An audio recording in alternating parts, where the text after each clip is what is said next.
Hello, everyone, and thank you for joining us on another episode of Protecting the Vision, sponsored by the National Optometric Foundation. My name is Dr. Timothy Brown, National Optometric Foundation board member, and I'm excited to have another episode with you all here on this Monday. I have a great guest speaker, dynamic guest speaker that I'm going to introduce to you later. But before we do, we want to just let you know a little bit about who we are as the National Optometric Foundation.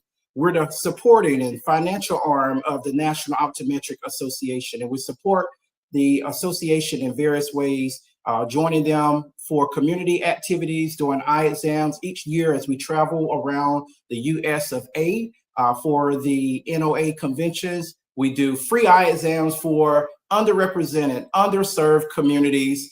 And when people come to those eye exams, they get a full eye exam by a doctor who are volunteering. We also have some technicians, and we have students and people who we partner with, certain companies that partners with us to provide that care for them. And they get to get glasses. Usually patients can leave that same day with their glasses thanks to partnership with VSP. When they bring their mobile bus there, they are doing the lenses and the frames there to get to pick out their frames. And we are excited to be able to do that again here in 2025 to a community in Ohio. When we go to Ohio in July for our NOA convention, we'll be doing free eye exams at a community there as well. We're the financial arm supporting students who are currently in optometry school with scholarships, thanks to all of those who continue to donate to allow the foundation and association to support our future leaders who are going to school to become awesome optometrists.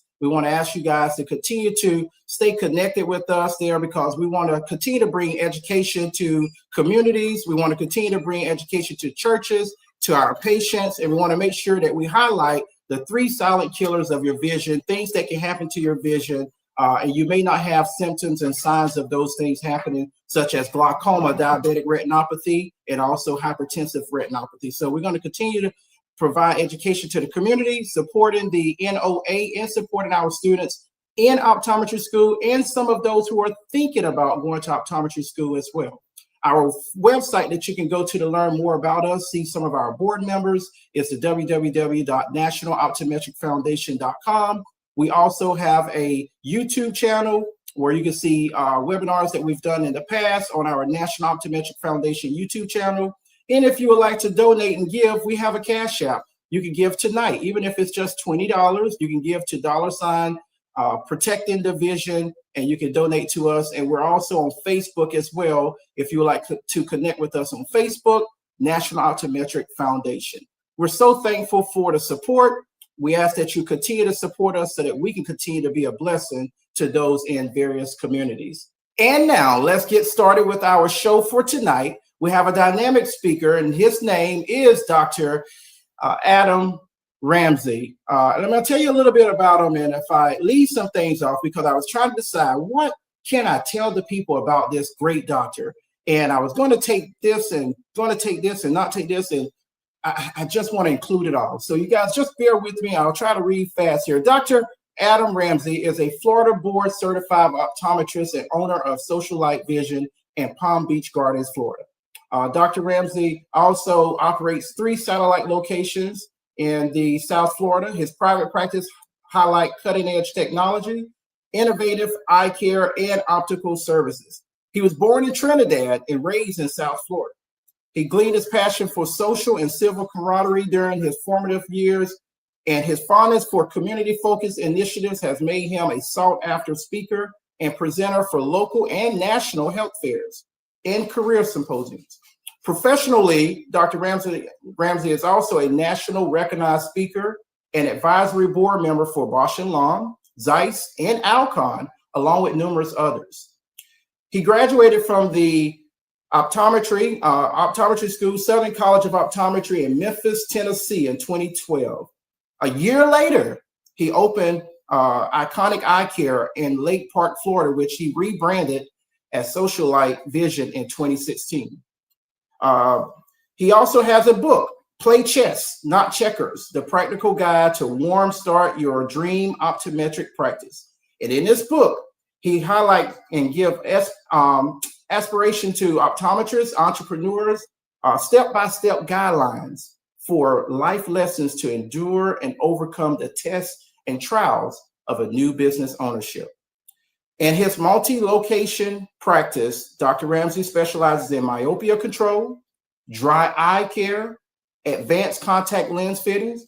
He also serves as the Indian Health Services Director of Optometric Services, providing professional eye care for underserved Native American communities. Dr. Ramsey is the Vice President of T. Leroy Jefferson Medical Society, Chairman of the Board for Palm Beach County Optometric Association, and some of his accolades include 2018 Small Business of the Year Award from the Chamber of Commerce of Palm Beaches, and 2018 Business of the Year Award from Legacy Magazine. Dr. Ramsey cites his belief in being fiercely independent as a driving motivation in his life and professional career. He said that he stands on the shoulders of giants and consider it his duty to keep this legacy alive. Ladies and gentlemen, put some love, put some thumbs up, put some likes on the page there as we welcome Dr. Adam Ramsey to our webinar tonight. Dr. Ramsey, we're so excited to have you here sharing with our listening audience. I know you've done a lot of great things, including being the co-founder of Black Eyecare Perspective, which we're going to learn more about tonight. Welcome to the show. Thank you for having me. I didn't know you was going to read the whole thing. I thought you were going to cut it short a little bit. But yeah, thank you for having me. And it's a wonderful time when I get to commune with like-minded individuals. So I hope we can have a good time tonight.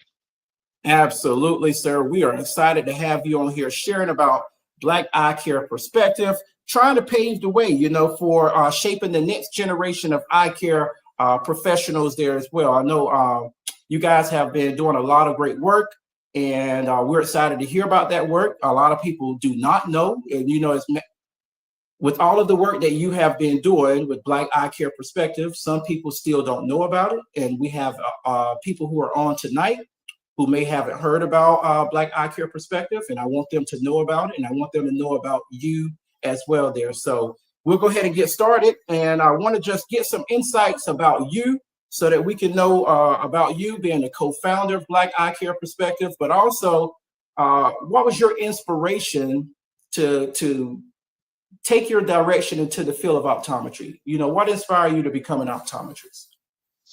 I always like helping people, man. I wear glasses since I was 5. So, been exposed to the field. And then crazy or not, I was in the optometrist's office and I was 21 years old trying to figure out what health profession I wanted to get into. And the optometrist that was there talking to the other optometrist said, "Hey, I want to go play around the golf in the afternoon. I don't have any patients. Do you want to go?" And he was talking to the other colleague, wasn't talking to me. And I'm just sitting there dilating, waiting. And I'm like, hold on, you get to just choose what you want to do for your afternoon? You ain't got to talk to nobody. And I mean, that goes to my fiercely independent streak. I don't work so well with others, so I like to do things on my own. And I was like, why did I not think about this profession before? Like, why did I not even, I've been going to optometrists every year, but I never saw myself in the people because I never seen anybody that looked like me. I never had anybody have a real conversation. I remember wanting to be a vet when I was younger, and I literally was about to go to Prairie View A&M in Texas, never visited the school, nothing, just because the vet that I was shadowing, he went there. And I was like, well, if he went there, I'm going there. He told me I should go there. And it was just somebody believing in me and pointing me in the right direction, pushed me there. And then optometry kind of fell in my lap just by me overhearing something. And I'm like, I need to look into this a little bit more. And I look into it. I said, you know what? I can own my own place, do my own thing, and find my own path. And I just kept it going. Wow, that's amazing, Dr. Ramsey. It's funny that you say that because, some of our colleagues may be listening. So optometrists, eye care professionals, be careful what you're saying around your office while patients are there. It can lift them, inspire them. You want to be very careful. We talk to our staff about that all the time. Be very careful. Yeah, what you're saying and how you say it. People are listening. And just from him being in the office listening, we have the great Dr. Adam Ramsey, a part of the field of optometry, because of that conversation. And, that's great because you've impacted so many lives, as you're traveling around, speaking on stage, so many lives have been impacted already, and you're just getting started. That's the beauty of it. So I'm glad you shared that story. That's a beautiful story because too often we go into places, whether it be an optometrist's office or dental or just around the hospital, we don't always see people who look like us. I But you got, intern, yeah, I was gonna say you say it. no, I say I interned with several optometrists, before I even started optometry school, but they did not look like me. The most that I saw when it came to brown and black optometrists was when I went to the NOA conference as a student. And I was like, wow, I never, wow, I never went to the NOA conference as a student. The first time I wow, went to the NOA conference was 2019, and I had already graduated 7 years. So wow. I didn't see that at all. I didn't have You, that, and I didn't have to see somebody that looked like me, but I needed somebody to reach out and feel like they saw me. I never got that at the places that I've been to. So, but I would have loved to have been able to see that and get that impression as a student. But I had never been to the NOA conference until 2019 when it was in Atlanta. It was my first time going. wow, wow. And I was just in Atlanta this past weekend and I was thinking about that, when we were in Atlanta, that was a great conference there. I was there with one of the founders of the NOA, Dr. Powell, C. Clayton Powell. And, it's just good memories there in Atlanta. So that was the one that you made. I remember you being there. We did a big group Okay. picture outside of one of the conference rooms there as well. But Yep. that's still good. Your story is powerful. I'm glad you shared it with us. Not only is his story powerful, but this man has been working, guys. He's been working, he's been creating, he's been speaking. And I want him to tell us a little bit about the creation of Black Eyecare Perspective. You have some colleagues who I went to school with on the board there with you as well, working. My wife and I was just recently on one of your meetings, your calls there as guest speakers, talking to the students who are in optometry school, and they try to hold us there all night. We're with them for about 2 hours, but Yeah, we enjoy it. the students want the information. They definitely want the information. Yes, But I yes, and this is where people that don't know about us and don't ask the right questions may have different feelings about Black Eye Care Perspective. But this started, me and Daryl were going to Vision Expo. So we would go to East and West Vision Expo. And I remember one day, I think it was at Vision Expo West, um, we're going through the exhibit hall. And this was like the second or third day. And I look at Daryl and I say, it's only been me and you. I haven't seen anybody else. wow, And then I turn to him and I says, they see us as the small potatoes because they don't see us. Because a lot of Black optometrists don't go to the national meetings. We go to the local, the ones by, near us within driving distance, or we go to the NOA conference, but we don't go to those other meetings where the vendors and the industry partners are. So I looked at Daryl and I said, Daryl, they don't see us. We're invisible to them. And I said, I don't have any community. Now, mind you, I had never been to the NOA before that. So me and you didn't know each other. I didn't know any of these other people.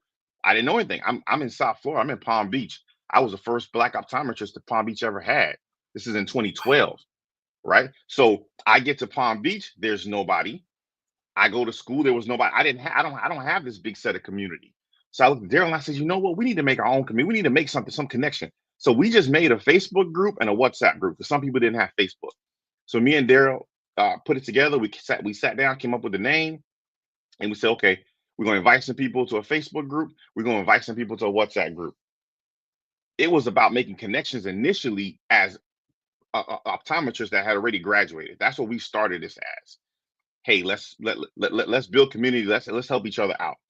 Then COVID happened, and we all needed help. We needed to know about PPP loans. We needed some help. We were trapped in the house. yes, We needed to get some help. And then George Floyd's situation happened, and then all of a sudden, it went from a group on social media on Facebook and in a private WhatsApp group to all of a sudden it blowing up to be a lot bigger. After me and Daryl started it and we put it together and we put in the initial seed money to get started, I remember calling Essence Johnson And Daryl recommended her and said she was amazing. And I called Essence and I said, Essence, you don't know me, but I heard great things about you. We're trying to grow BP and see how much impact we can go with the community and how much bigger we can go. Can I get your support? And me, Essence talked from almost an hour and a half on the phone. And we just hit it off right from the jump. But she was like, put me in, let's go to work. And Yes. Essence outworked me. I was like, woo, Essence can work. She can do some work. She's Is so why talented.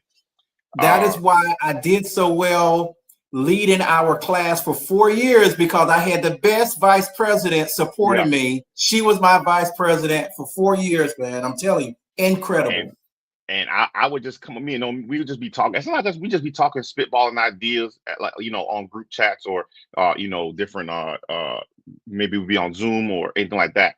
And all of a sudden, Essence would go from one thing to a whole and it take off, and she just put it together, looked so beautiful. And we were doing real good with that.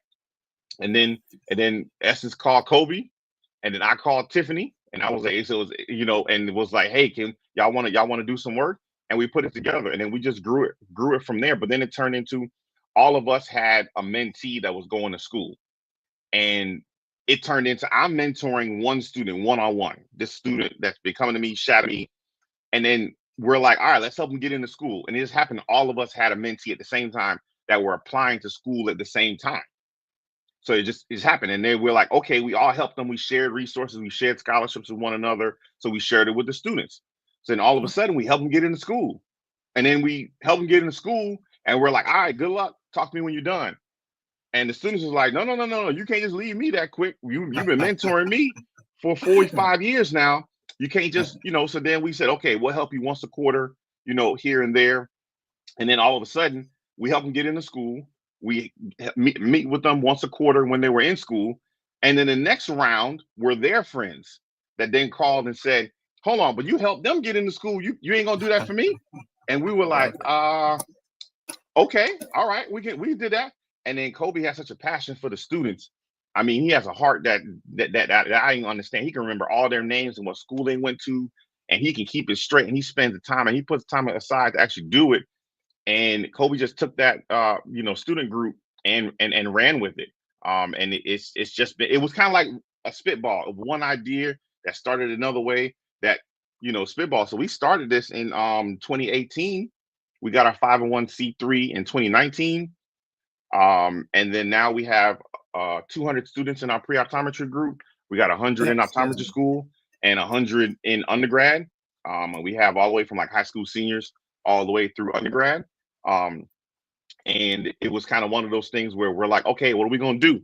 And the companies called and said, hey, we see what you guys are doing. You need some money and we're going to write you a check. And we're like, what do you want us to do with it? She said, hey, this is what we're going to do.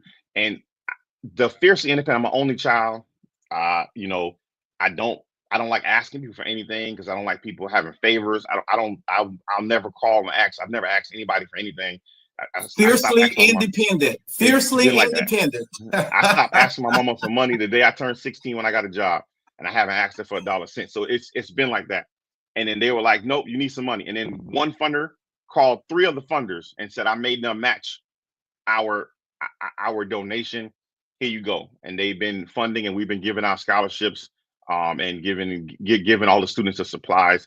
We meet with the students on the 13th of every month. We have a mental health counselor that helps them, make sure that they have the confidence that they need to get into school. We do interview prep so that they have the tools and the resources, like mock interviews, so that when they go on their interviews, they kind of know what to say and what to do. We called the different OAT groups and said, hey, can we get a discount code for our students? They need help getting to school. And they said, sure. Nobody ever asked us before. Wow. Here you go. Here's a discount. Boom. Okay, wow. Here's half off. We can do a couple for free because we want to impact them. And then we got them into school, and then all of a sudden they struggling with boards. We call them up and say, hey, those students that we help get into school, we need to get them through for boards.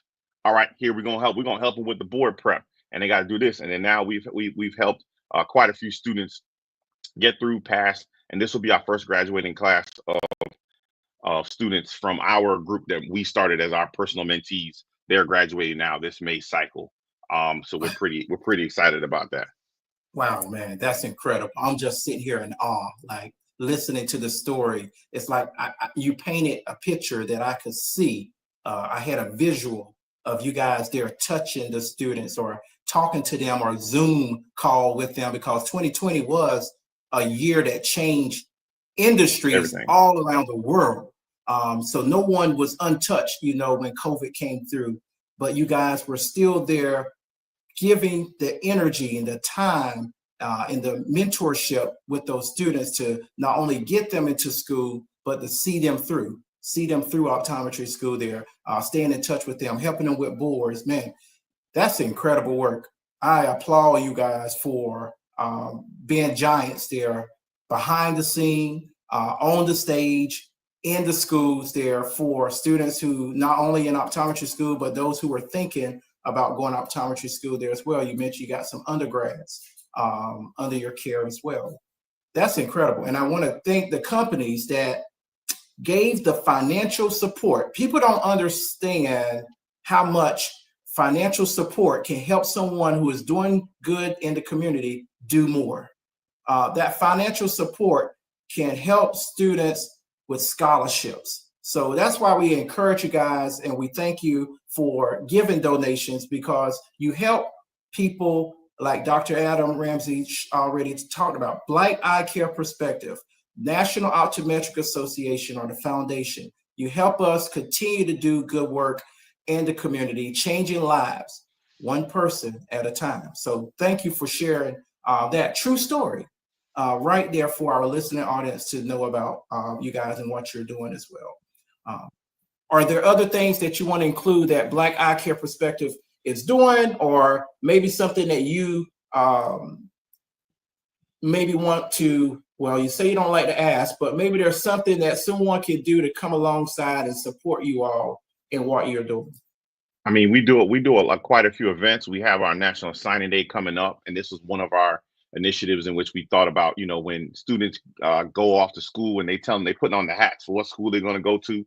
We cheer on students for sports, but then sometimes we leave them high and dry for the scholastic and the academic parts of it. So we're going to be cheering on the students that are choosing their optometry school. So that is coming up. Let me get the date for you. Kobe would kill me if I get that date wrong. So let me get that here. So that's April 22nd, and we're going to be cheering on the entering students into school, which is going to be really good. In the end of the year, end of September, October, we do our Impact HBCU event because a lot of the schools were leaving the historically Black colleges and universities out of their actual marketing and their push for trying to get students. A lot of those schools don't have a pre-optometry group or club. So we said, you know what, we need to be able to be in those schools and do those, impact those students. So we started the first and only nationwide pre-optometry club. All the other optometry clubs were at each individual school. And right now we're the only one that is nationwide. So we'll go to any school, because there may only be one Black student at your university that wants to do optometry school, and we don't want you to feel left alone. So that's what the pre-optometry club is for. We meet on the 13th of every month. That's our 13% promise. That's something we started in about 2020. We started that. We looked at the national census. I remember sitting up one day on this same computer I'm recording from you here. I went on the ASCO website and I was like, what are our numbers? What are our data? Because that's what, you have to really, that's what companies and funders want to know. They want to know the numbers. And I said, right. I saw it, and we were at around 2.5%. Optometrists were African American. And I says, you know what, we need to get those numbers up. So I said, and I go pull up the national census data, and we were 13% of the US population. But I says, okay, 2 to 3% in school and 13% of the population, we got a 10% difference here. And I says, the companies are treating us like the 2 and 3%. I said, the way I want you to treat me is like the 13%, because the 13% is the patient population. Don't look at it like there's only few Black optometrists here. Look at it like it's 13%. And in some markets, my office is 70% African American, right? But the city that my office is in is 2%. So I'm pulling from areas that's not my community. So you can't look at my office and look at it one way. You got to look at it differently. So I say, you know what? I want these companies and these schools to say, you know what, we're going to promise to make the changes and the impact that's needed to get us up to the 13%. I said, because that's the part that's missing. I need y'all to see, hey, this is where we need to go. So we try to make a simple slogan that had some different touch points that we did, and it connected with a lot of people and a lot of schools. NECO was the first school, and I want to give them credit for signing on to that. But we had Johnson Johnson Vision that has donated and supported. We have had Transitions Optical that has donated and supported. Bosch and Loam has supported. And we've had a bunch of other companies. I don't want to leave anybody out or get in trouble for leaving people out. But we've had a ton. Warby Parker and National Vision, also wonderful supporters of the organization, and not just financial. Some of these people that work for these companies come on and meet with the students, and they do some of the interview prep, and they're giving up their time, and they're calling and following up with the students. So some of it was financial, but some of it was actually your time. And it's easy for me to cash out somebody $100. It's totally different for me to say I'm gonna give up an hour of my time. So sometimes the time is even more valuable than the money. Yeah, we do a bunch of different things. Anybody that wants to hear more about us, you can find us. We're not hard to find. If you can't find us, you weren't trying. If you type it in, we come right up. We put the only Black doctor locator in the country. So if you want to find a Black doctor in your area, you go to Black Eyecare Perspective, click on the doctor locator, and that button has been used more than anything else. We get hundreds of thousands of views and clicks on that button of people looking for Black doctors in their area. You can click on there and find it. Now, we only have the listings of the ones that have filled out the information, so there may be more Black doctors out there, but we have the ones that have submitted their information. But it gets used quite a bit, and the doctors are really happy about it driving traffic, and the patients are happy that they can find people in their area that they may be having a difficult time finding, because we call different organizations that have doctor locators, and we say, can y'all put race as a search factor? And they said, why would I need to put that? I say, well, you guys have gender on there. So why does it matter if the physician is female, but it doesn't matter their race? Why does it matter their specialty? It's how the patient wants to find the doctor. They said, well, we don't collect that data. They said, we don't collect race, but we collect gender, we collect age, we collect specialties, and they refuse to collect race. So we said, okay, we just got to do it ourselves. And Daryl got with some people and made it happen, and it's been really impactful. I saw that when I was on your website. I thought that was very genius of you all to have that as one of the tools on your website for someone who wants to support or just be in the care of someone Black. I thought that was really good. We had a few patients that came to the office today. They said, hey, we came here because we want to be of support to your business there, and I think that's really good, and people should have that option as well there. That's a lot of love from the community, and I'm glad that you guys have that. And speaking of people who reach out and want to be supportive, I always just say people have to be intentional about the support that they want to give there. As you also said, you can give the dollars, but it's a whole nother game when you actually giving your time and you're doing the physical work.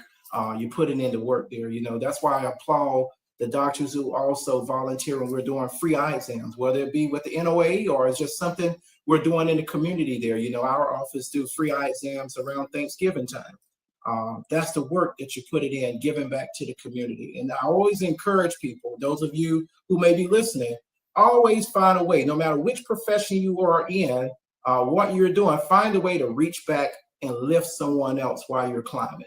That's very important.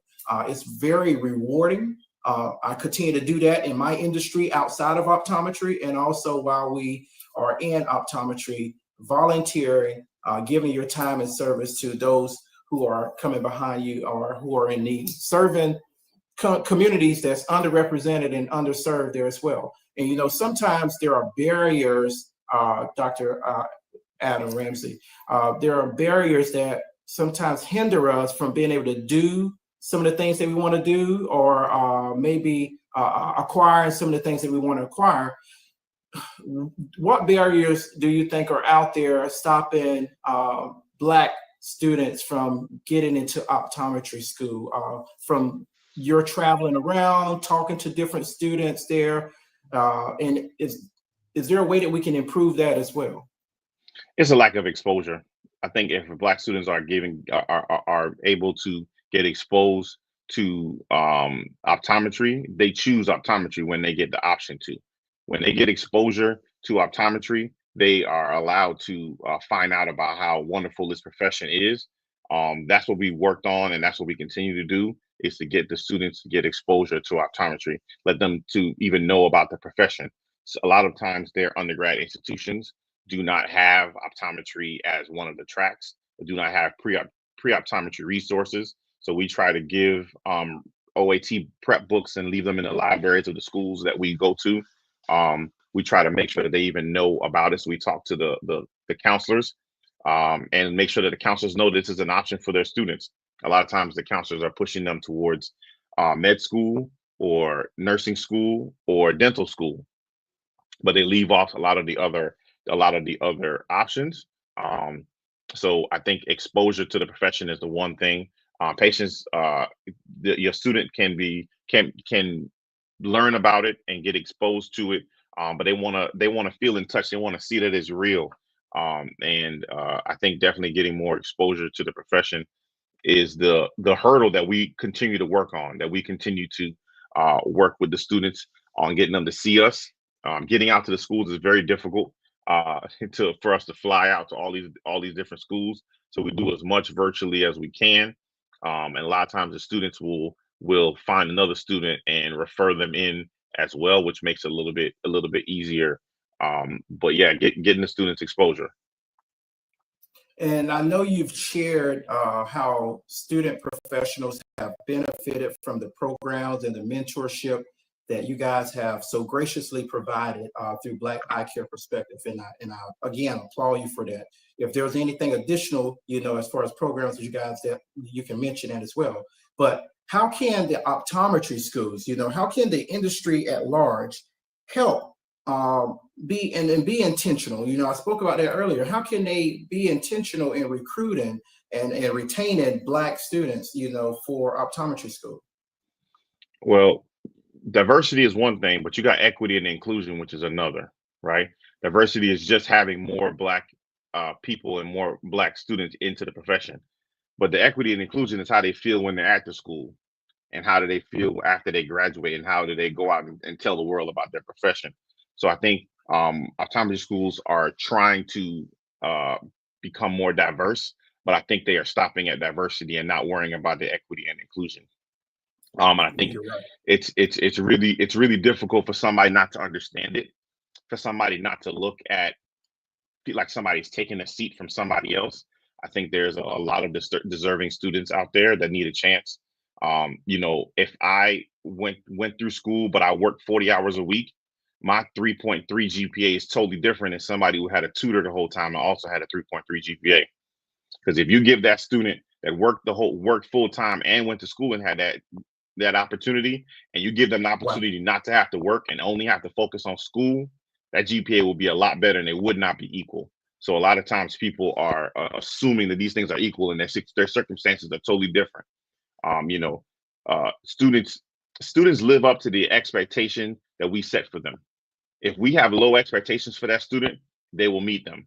But if you have high expectations for that same student, they will meet that as well. So all students are looking for is for somebody to believe in them, somebody to let them know that they can do it, somebody to see in them that it's possible. Um, and they will meet those expectations. They just need somebody to believe in them. That's exactly right. That works not only just for the students, but the people in your household as well. Encouraging your children and also encouraging your nieces and your nephews. I'm talking to those of you who may catch this webinar. You're listening to this webinar now. Share words of encouragement to our future leaders. Let them know that they're smart. Let them know that they are the future, for us there, and that you're expecting them to do great things. It's just something about them hearing that positive feedback from someone, as he said, somebody who's believing in them, somebody who's connecting with them, building that relationship, letting them know that, hey, you can do this too.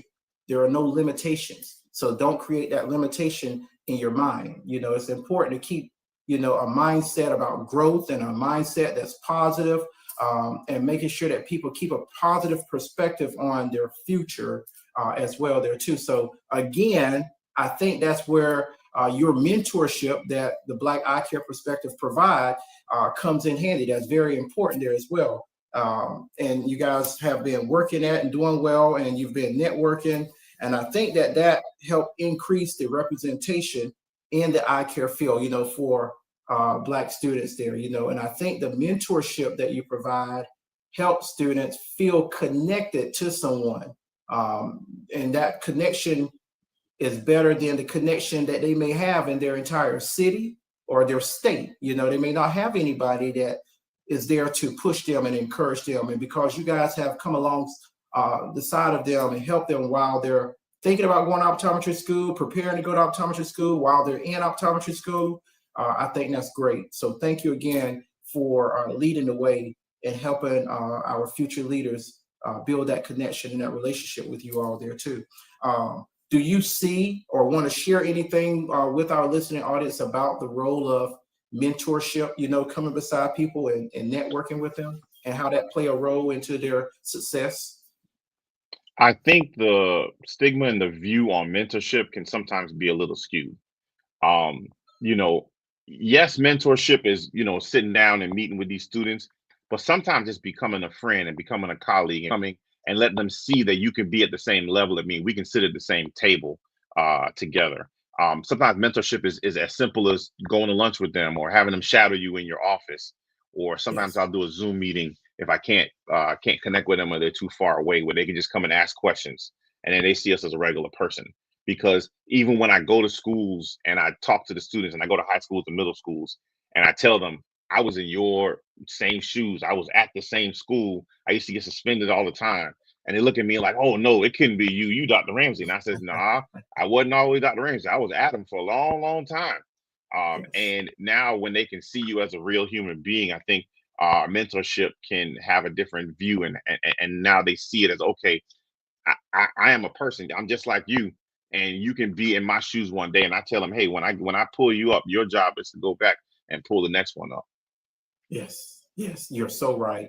Students love their face just light up when they can relax and have a conversation with you, go out to lunch with you, sit at the same table with you, as you mentioned. Often optometrists invite students to their office to do a one-day shadow to see the life of an optometrist for one day. That's a quick flash, but it's also a good opportunity for them to be exposed to the profession and hear the language, and then to go to lunch with that optometrist and have conversations one-on-one. Their faces light up, and it's good that you go back, to high schools, because that's the root of where we need to be. That's where we need to be, because their minds are like sponges and they're soaking up so much. And if they could soak up something that you tell them about optometry or just life in general, as I had the opportunity to go back and speak at my high school for their Black History program, the students came up after the speaking opportunity there, and they were thanking me for sharing my story, my real life struggles and challenges, and the places that I've gotten to. So you're hitting the nail on the head when you say that it's important for mentorship to include that relationship, that friendship, when we're mentoring other people, whether it be students or adults there, that creating that friendship, that's really good. One of the things, Dr. Ramsey, I wanted to talk about is that how can our current optometrists, whether they're Black or they're white or whatever, how can the current optometrists and eye care professionals support diversity, equity, and inclusion within their own practices and workplaces? That's important, instead of just being a handful of people. How different would it be if all of the optometrists out there, the AOA, the NOA, all together will find a space for this? Black people cannot solve this problem on their own, and we never will, and we never could. And the goal and the idea should never be that Black people are going to solve this on our own, because you have to be in a position of power to make choices and changes. And if we are not in a position of power, how can we change anything? So it's Right, going to take non-minorities to make the difference of diversity, equity, and inclusion. Um, right, and until the issue of diversity, equity, inclusion, and it's not put as a stigma as far as only race, because you got to think inclusion is having longer seat belts on a plane. Somebody may not see that as a negative connotation. It's just more, we're including people of different sizes, right? Right. Inclusion is having multiple bathrooms, and at a women's conference, instead of having 2 bathrooms for men and 2 bathrooms for women, we convert one of the men's bathroom and make it a women's bathroom, and now you have 3 women's bathroom and 1 men's bathroom, because now we're having equity and inclusion, not just diversity, right? There are a lot of different ways that we can see and use diversity, equity, and inclusion, and understand that we can make people feel like they belong, make people feel like they're heard and they're seen. But it's going to require people that are in power that may not be minorities to actually say, you know what, this is important, and I'm going to stand up for this because this is the right thing to do. Because I'm a gentleman, and nothing that somebody could say or do is going to change the fact that I think I should hold the door open for a woman. And if it's cold, I should give her my coat. Nobody could tell me not to be a gentleman to a woman. So that's the same way that nobody should be able to tell you that diversity, equity, and inclusion should not be important in your home, should not be important in your workplace. Because if it's something that you believe, that you know what, making sure that there's a space for everybody and everybody feels seen and heard is important, then that shouldn't change by who's in office. That shouldn't change by who the boss is, because being a gentleman doesn't change by who's in office, doesn't change by who the boss is. It's just something you're supposed to be. It's just something you're supposed to do. So Right. I think if something is at the core of you, it cannot change overnight. And if it can change overnight in the society that we live in, then it really wasn't at the core of us. Right. We were doing it just to be doing it, or we were waiting for the opportunity to separate from it. It's got to be in your heart, something that you're passionate about, and you're not wavering when it comes to that topic or that subject there as well. You're exactly right. And we're talking about shaping the next generation of eye care professionals there. And I want to give you the opportunity to give your message to that Black student who's listening to this. Their family member may send them a copy of this webinar to help inspire them so that they can see you there in the profession and hear the words that you're sharing. But what's your message to that Black student who's thinking about entering into the field of optometry? Well, what I would say is I ain't gonna put all the pressure on me. There's a lot of wonderful people. There's a lot of other people that may be in your community that you may not have found or seen. Um, but this is the wonderful profession. I love what I do. I love the patients I get to serve. I love the community I get to serve it in. But now I found a way to expand my horizon. I've expanded my impact circle bigger than my community, and I try to do things outside of my local community. And that's a wonderful thing about optometry, is that we can use our optometry degree in a lot of different ways. I would just say to the optometrist that's thinking about it, the student that's just thinking about this profession, that you're thinking about the right profession. I would definitely ask the student to go around and ask optometrists, even if they don't look like you, because I never saw an optometrist that looked like me. So until I went to optometry school. So if I waited to find somebody to look like me, I would have never went into optometry school. So I would say, don't wait on that. Don't wait on those moments. Look for somebody that's successful and go ahead and say, can I take you to lunch? Ask them something. What do you not like about your job? And then if you can put up with the things that they dislike about the job and say, you know what, I can handle that, then I think you found the right profession. But I would challenge you not to wait on looking for somebody that looks like you. Look for somebody that's successful and mimic, and go after that, and strive for success and strive for excellence. And the rest will come. And that's right. And I would say to you, don't minimize who you are, because you are a giant in the eyes of other people. And I know other people who are doing maybe bigger and better things, but still, you yourself, Dr. Ramsey, you're a giant. You are a giant in the community. You've done great things. You continue to travel. You continue to speak on stage in front of eye care professionals. Even if they don't look like you, they are tuned into what you have to deliver. You continue to speak in front of students there, sharing your knowledge and your wisdom and words of encouragement with them. And I think that's very important there. Sometimes there are skills that we need beyond what we learn in school, clinical knowledge there. And I think that you probably could leave some tips with them about some of those things that you need beyond, clinical knowledge there that's essential for the field of optometry there. If you have some of those tips or pearls, maybe one or two that you can share with our listening audience today. Things beyond clinical knowledge, like you mentioned one already, building relationships, coming alongside people and mentoring them as well there too. I just want to see if there are any other that you may want to share with our audience. Yeah, I mean, I tell people, I tell students, optometry is what I do, is not who I am. If I'm going to be a good person, I'm going to be a good person. If I was an optometrist, or if I was the guy in the grocery store, right? So that does not change. That doesn't change me. The circumstances don't change who I am. If I want to be a good person, I'm going to be a good person regardless. If I want to be a jerk, I'm going to be a jerk regardless. I just try to put myself out there in the world and be a kind and care and give back. Somebody helped me along the way, so I definitely want to give back to others. But I would tell you, you'd be surprised what you can get accomplished if you don't care who gets the credit. When you care too much about who gets the credit, you limit on the impact and what you can do for yourself.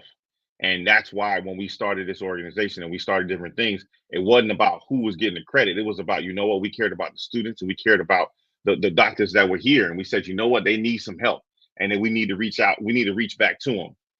And I think if you just wake up one day and say, this is something that needs to get done, and let's get it done, because there are a lot of organizations out there doing a lot of amazing work, and we can do more together than we can do as individuals. But sometimes different organizations have different visions and have different goals and have different aspirations and can see it different ways, but they can all provide value, and we all deserve a space to be there and to get things accomplished. And I love platforms like this where we get to come together and support one another. I don't really even take compliments very well, so I hear what you're saying. I'm a person that doesn't even celebrate wins.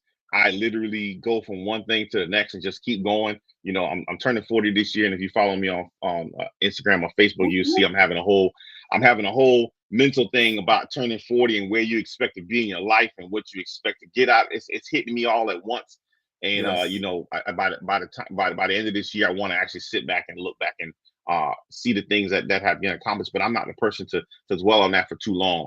I'm really, because if you're in it for the right reason, you're not in it for the praise. If you're not in it for the awards, you're not in it for the accolades. You're in it because it's the right thing to do. And I think if everybody just focused on doing what's the right thing to do, we'll get more accomplished. And if you stop worrying about who was supposed to say it and that was supposed to be me, and that doesn't matter. What matters is the kids. What matters is, did you help the students out? Did you help the other doctors that are trying to go and trying to grow? That's always been my focus, and that's always been my mission. And that's a beautiful mission. It's a great thing. And advice about 40 is stay as positive as you can. I've been across that bridge. I've heard a lot of things about getting to 40 and beyond, and you just stay as positive as you can, and keep a positive outlook on your life. So your pathway, your life is going to be different than Tim Brown's pathway in his life. So just keep the most positive mindset that you can as you're taking that journey. When is your birthday? November. So I got a little bit of time. You got time. I'm working through it. You got time. And so you keep up the great work there. And as we're wrapping this up, I always like to include in the webinar advice to patients. If you have any advice to patients when they're going to see an optometrist, we try to encourage people to don't delay getting their eye exam. We say don't delay, do it today, because we know the importance of getting an eye exam, detecting things early on that you won't necessarily have symptoms of when it comes to where you can lose your sight, glaucoma, diabetic retinopathy, hypertensive retinopathy as well. And we also know the importance of getting people connected to a good eye care professional, the gatekeeper of the healthcare system. And I tell people that we as optometrists, eye care professionals, work hand in hand with other doctors, your primary care doctor, to help take care of you overall. There are some things that eye doctors can see and detect in the exam lane that you may miss if you didn't go to the eye doctor first, or they may detect those things early before your doctor is able to find those things there. And then they can refer you to your doctor for further testing, or refer you to an ophthalmologist for retinal care there as well. So as we're wrapping this up, in your opinion, how can optometrists effectively educate our patients about eye care, eye health, and preventive care? And maybe you could talk a little bit about your experience there in the exam lane, as this is my final question for you, Dr. Ramsey. Yeah, I would say to the patients that are out there, find somebody that cares about you and sees you. Because my word for patients is that they don't care what you know until they know that you care. And I think that part sometimes is missing in the healthcare field, is that we can jump right into this is going on, and we need to work on your glaucoma, this, that, and the other. But before I get to that, I say, Mrs. Smith, so how is your husband doing? He's doing good. Let me see the grandkids. And then now we've built a rapport, and I've connected with this patient, that now all of a sudden she knows that I see her and that she is being seen. And and you're not just a person, you're a patient, and you're a person to me. And when you build that rapport, then later on, when I say, hey, now, you missed 2 appointments with me, so I really need you to work on that. You've been slacking on these appointments. Then they'll say, okay, I know, Dr. Ramsey, I've missed a couple times. I'm going to do better. And that care and compassion really is missing a lot of times in healthcare. Now, if you find somebody of any skin color that has care and compassion for you, then I think you found a good place. But if you have not, I would say keep on the search for finding somebody that you can that you feel connected with, and that you feel that's looking out for you, because there's a different level of care, and there's a different way that you will treat somebody when you see the person that's inside. That's right. You're so right. I mean, and there was working with my wife, Dr. Sharita Brown, at Insight Family Eye Care, we see a lot of children. And sometimes you see the children as babies, and then you see them growing up from different grades, and then they're teenagers, and you're building that relationship. Sharita has conversations with those children as if they were our children. She built a relationship with their parents, and the parents feel so welcome into the office, and they see how well you take care of the children, that then they want to come, and then the grandparents want to come. We had that happen today, where someone had such a great experience that she came back in the door and made an appointment for her father, because she wanted him to have that experience that she had at the office today. So it's important, what you said, for optometrists to build that relationship with your patients, ask them about their family members, their pets, and it's important for patients to make sure that you feel comfortable with a doctor who see you for who you are, a doctor who's building that relationship, taking time to sit and talk with you about what they are finding when it comes to your health. And you should feel comfortable, patients, asking questions when you go to your eye exam with your optometrist as well there. Many times, doctors, you get that good bedside manner title because of the relationship that you're building with the patients there. It's not because you're the smartest in the optometry world, it's the relationship that you're building with the patient. So don't forget that. Don't just be book smart and miss out on the care that's needed, especially in our industry for optometry. We're known as the people who slow down and take that time with our patients there. So I want to encourage you all to keep saving eyeballs, one eye at a time. Dr. Ramsey, thank you for being on the webinar tonight, sharing with us about Black Eye Care Perspective, as you guys continue to do the things that you're doing, mentoring, working with students in optometry school, those thinking about going to optometry school, as we're shaping the next generation of eye care professionals. You guys are at the root of touching and impacting the lives of those students there. So again, don't minimize the importance of your organization that started because you saw something that wasn't there, or you felt that we were not being seen as you were at your optometry conference there. And it has grown into a beautiful thing. So thank you so much for sharing with us. Continue to do the great work that you're doing in your practice, and as you're on stage there. Look forward to seeing you, in the future, and maybe 2026, 2027, we'll have you back on again to talk about the next practice that you're opening up there as well. Never know. Thank you so much. I definitely appreciate the time. Yeah, you guys are doing amazing things. The NOF Foundation is a wonderful organization. I will be in Ohio this year, and I'm excited. So if you follow me on LinkedIn, you'll see I challenge everybody to come to the National Optometric Association conference. I'm going to be there. I'm challenging everybody to bring somebody else with them and pass along the invite to the conference.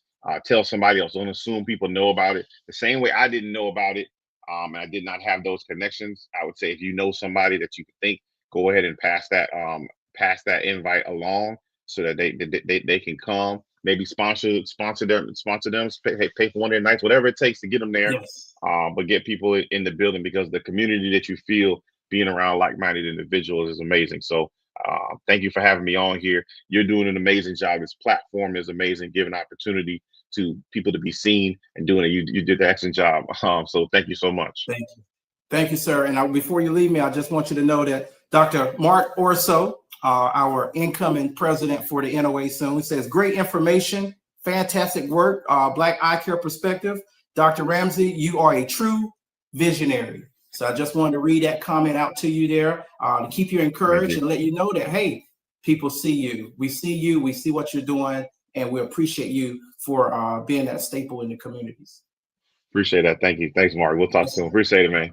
Yes, sir. You have a great evening. Hi. And there you go, folks. Another great episode of Protecting the Vision, sponsored by the National Optometric Foundation. We had Dr. Adam Ramsey on here as our guest speaker. And as you heard, he's doing amazing work. And the organization that he co-founded, Black Eyecare Perspective, they continue to do excellent work, working with the communities and working with students and inspiring our future leaders there. The National Optometric Foundation appreciate you for tuning in. We ask that you will share this webinar. We ask that you will connect with us. We have our website ourselves, National Optometric Foundation, www.nationaloptometricfoundation.com. We're on Facebook under the National Optometric Foundation. We're on YouTube as well. We ask you to go and subscribe to our YouTube channel. You can get different webinars that relate to you or that you may want to share with your family members and send it to them. And if you'd like to help us continue to do the great things that we're doing, we're supporting the NOA and students in optometry school and thinking about going to optometry school, you can donate through $ Protecting the Vision through our Cash App as well.